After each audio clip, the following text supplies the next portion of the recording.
வணக்கம் viewers, welcome to Tamil Mojo. ரகசியம்னாலே நமக்கு முதல்ல ஞாபகத்துக்கு வர்றது சிதம்பர ரகசியம் தாங்க. இப்ப கூட யாராவது ஒருத்தர் எதையாவது ஒண்ணு யாருக்கும் தெரியாம மூடி மறைச்சா அது என்ன அவ்வளோ பெரிய சிதம்பர ரகசியமா அப்படின்னு கேட்போம். உண்மையில சிதம்பர ரகசியம்னா என்ன, அத பத்தி தான் நாம பார்க்க போறோம். நிலம், நீர், காற்று, நெருப்பு, ஆகாயம், இப்படி பஞ்சபூதங்களால் ஆனதுதான் உலகம். இதுல நிலத்துக்கு காரணமா நீரும், நீருக்கு காரணமா நெருப்பும், நெருப்புக்கு காரணமா காத்தும், காத்துக்கு காரணமா ஆகாயமும் இருக்கு.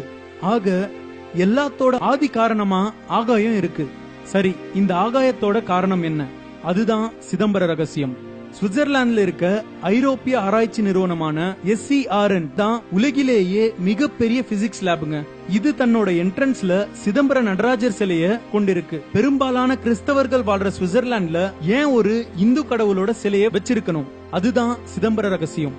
பொதுவா கோயில்ல ஏதாவது ஒரு கடவுளோட உருவத்தை வழிபடுவாங்க, அல்லது மெக்கா, மெதினா மாதிரி உருவமில்லாத அருவத்தை வழிபடுவாங்க. ஆனா உருவமா நடராஜரையும், அருவமா லிங்கத்தையும், அருவமா ஆகாயத்தையும் ஏன் சிதம்பரத்துல மட்டும் வழிபடுறாங்க? அதுதான் சிதம்பர ரகசியம்.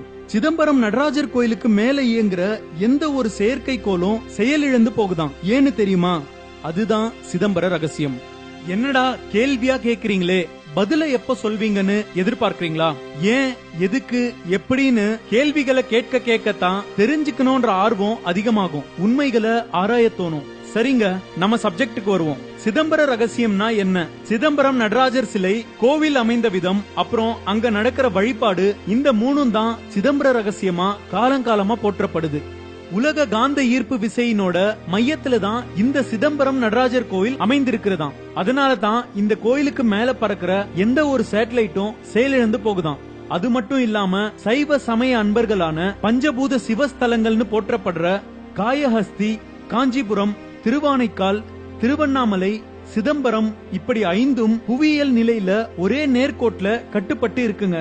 அறிவியல் சாதனங்கள் நிறைய பயன்படுத்தப்படாம 5000 வருடங்களுக்கு முன்னாடி இந்த 5 கோயிலையும் எப்படி கட்டினாங்கன்றது இன்னும் விசித்திரமா தாங்க இருக்கு. துல்லியமா சொல்லணும்னா மனித உடல் அமைப்புல சிதம்பர நடராஜர் கோயில் அமைந்திருக்கு. நம்ம உடம்புல 9 ஓட்டைகள் இருக்கிற மாதிரி இந்த கோவில்லையும் 9 வாசல்கள் இருக்குங்க. நடராஜர் சன்னதி மனிதனோட இதயத்தை வெளிப்படுத்துற விதமா அமைந்திருக்கு. உடம்புல இடப்பாக்கத்துல இதயம் இருக்கிறது மாதிரியே இங்க கோவில் கருவறையின் இடப்பாக்கத்திலேயே நடராஜர் சிலை அமைந்திருக்கிறது.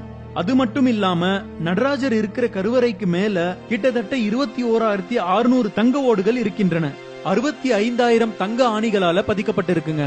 இந்த 21,600 தங்க ஓடுகள் சராசரியா மனிதன் ஒரு நாளைக்கு விடுற மூச்சோட அளவை குறிக்குது. அதாவது ஒரு நிமிஷத்துக்கு 15 15 × 60 × 24 என்ற விதத்துல கணக்கிடப்பட்டு 21,600 தங்க ஓடுகள் பதிக்கப்பட்டிருக்குங்க. 65,000 ஆணிகள்ங்கிறது மனித உடம்புல இருக்கிற நாடிகளோட எண்ணிக்கை. எல்லாம் சரி, ஏன் மனித உடம்பு வடிவத்துல இந்த கோவில் கட்டப்பட்டது? இதுக்கு பதில் ஆரம்பத்திலேயே பார்த்தோம். எல்லாத்தோட ஆதி காரணம் ஆகாயம். மனுஷ உடல்லையும் ஆகாயம் இருக்குங்க. இதத்தான் அம்பரம்னு சமஸ்கிருதத்துல சொல்றாங்க. இதய ஆகாயம்னு சொல்லுவாங்க. அங்கதான் மூச்சா நடராஜர் நடனமாடுறாரு.